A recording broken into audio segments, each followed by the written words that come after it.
am not only professionally passionate about the work I do in DEI, but it's a personal passion for me as well. And I think that's largely driven by having two kids that were born here, raised in Idaho, and they actually go to college in Minnesota. And it's my hope that they'll want to be closer to home. And so there's a personal element to this work for me too, because I want to create an environment and a community and workplaces that my kids would want to be part of, that they would want to come home and be closer to home. My name's Trina Finley Ponce. I'm a Diversity, Equity, and Inclusion Director in the Treasure Valley here in Idaho. I'm Native American. I'm a member of the Confederated Salish and Kootenai tribes in Montana, and I'm also a mom, a wife, and I served for 16 years in the U.S. Army Reserve. So I came from a community where I saw myself represented every day. I saw myself in the people around me and the artwork and the organizations and the events happening in the community. And when I moved here, I didn't see that and I didn't have that. And so it was hard. I felt lonely, honestly, and I didn't feel like I belonged. I didn't think I would stay that long because I was anxious to go home, to have that sense of belonging and that sense of community. After I decided to give it a chance, I got involved in the employee resource group at the company where I worked, and that's really where I started to find those connections and that sense of community. And then I just started getting involved and became a leader in the employee resource group, and 20 plus years later, I'm still here, and I love it here now.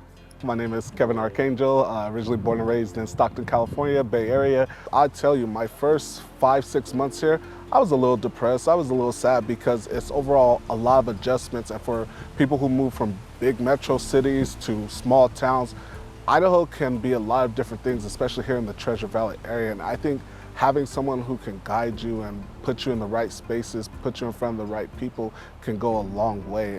My name is Aiden David Carlson. I am a fourth generation Idahoan, raised from Caldwell, Idaho, which is just a half-hour west of Boise. At the time, 20 years ago, it was definitely rural Idaho. I took a bus about 30 minutes outside of town to pick up 7 other students in farmland. I grew up half Hispanic and German, and so that was a really unique combination in Caldwell, Idaho. I also came out when I was in college, the College of Idaho, then Albertson College, to a surprisingly wonderful network of individuals. You know, I think oftentimes people really fear their coming out and what that might be, and I think I was really lucky to come out to some kind and loving individuals and friends that to this day remain supportive of me and my lifestyle. And I think that is where I really started to come into my own and identify who I was as an individual, and where my strengths kind of lie as a community member and as an advocate for diversity, equity, and inclusion. My name is Maya Duratovich, and I work at Boise State University. I've been there about 10 years now. My identity is definitely shaped by coming to this country as a refugee. I was about 12 when my family moved here.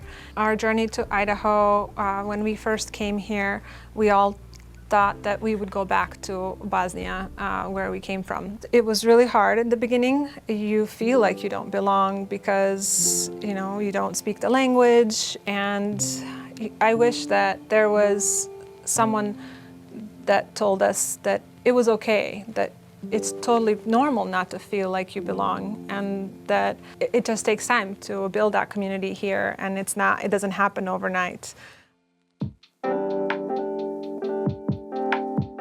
I think Idaho is uniquely positioned to foster collaboration in DEI because Idaho is made up of a lot of good people. We're people who help our neighbors. We're people who, when we know something's important and it matters, we get it done.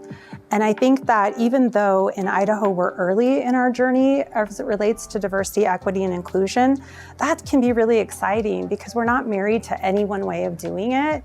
We're open to new ideas, new ways of fostering collaboration, being innovative to find the solutions that work for both our companies and our businesses, but also our people, including the people who already work for us and the people who we want to bring in to work for us. One example of that is the work that we do with the Blue Sky Institute, and more specifically the DEI pillar. We're very involved in their annual Diversity, Equity, and Inclusion Summit, as well as their Community of Practice events. And that's an opportunity to bring DEI leaders together and learners as well, who are invested in the success of this DEI work and the journey that we're on in Idaho. The Treasure Valley is one of many opportunities where we see the constant growth. I mean, just in 5 years alone, I see the expansion of the village, areas like Meridian, Nampa, just the overall Treasure Valley area. When I see of new businesses coming in like Meta, I start saying like, wow, hey, maybe I need to connect with those different ERG groups at those corporations. Maybe I need to reach out to new employees or new individuals who move to the area and they're not as connected as I've been. And I think that's what it takes to constantly help with the growth, help with the connections, and overall build the overall community we have here today. People will always say, wow, you're from Stockton. Isn't that kind of scary, or isn't that the hood, the ghetto, those sort of different stereotypes, right? I kind of want to challenge the stereotypes that's often associated with people that look like me. I also want to push for higher progress in different areas and allyships across minorities and others who go through similar struggles or events. So when I was getting exposed to D&I, initially I thought D&I was just a color or your ethnic background or something, but really I started gravitating to what fully diversity, equity, inclusion meant as I started getting older, and once I got into the corporate space. Not only do I need to represent my community, but there's other communities that we need to speak for that maybe not get the same platform or attention. At the end of the day, we're just all human beings trying to serve in the same positions, go for the same causes, and regardless of differences or whatever the case may be, at the end of the day, just being kind, being positive makes the world a whole better place. You know, I did in fact leave for a handful of years. I spent 7 years in Las Vegas in the hospitality and restaurant industry. I just kind of realized that Idaho was such an amazing place to be that I chose to come back. I missed the 4 seasons that we have here, the beautiful outdoor recreation, and just all the things that make Idaho and Boise special, I think were part of my desire to come back in 2010. Some of the things I really enjoy about Under the Table and what it is that we do is it's also leaning towards my experiences in the hospitality industry. And to me, the core of that is being welcoming and creating community and building relationships. I think that's always the core of who we are. And I think when we set that welcoming tone, that brings in and invites individuals from different backgrounds to feel part of something. And that's how we've intentionally built community around Under the Table, and that sacred bond of breaking bread and building community around that shared food. And I think for us, the major highlight truly has been that we've met so many great, amazing people. It's the relationships that we've built with those individuals and that they've built amongst themselves that I think have made us be so successful.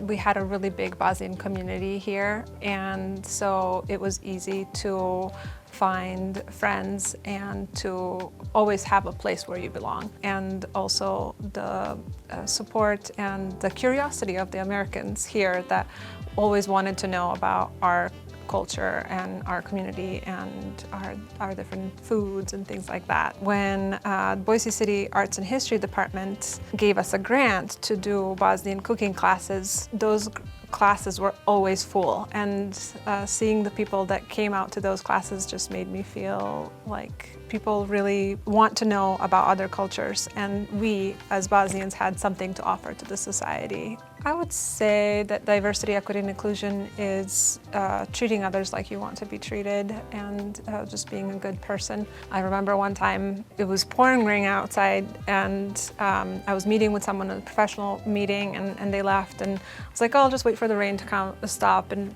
he went out, got an umbrella, and came back and gave it to me. And that was just, I'll never forget that random act of kindness from someone.